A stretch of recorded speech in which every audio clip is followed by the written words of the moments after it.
Kup enih omejujočih prepričanj, kako nekaj narediti, kako štartati, kako iti na Facebook. Mama mi je, to je bilo pa res nekaj tako mi najtežjega.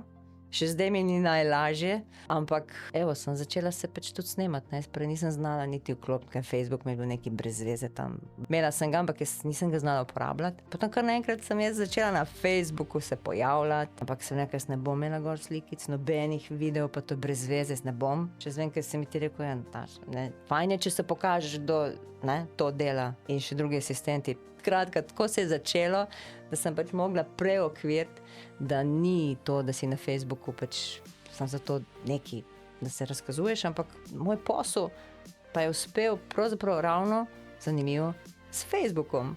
To mi je bilo pa tako, wow, to res deluje. To sem dobila pač premagovanje teh strahov in res odlične strategije, ki smo jih dobili na 5-tieru. In to meni je najbolj dragoceno od tega tvojega programa to, ker nas si največkrat kar vrgel v vodo, ne.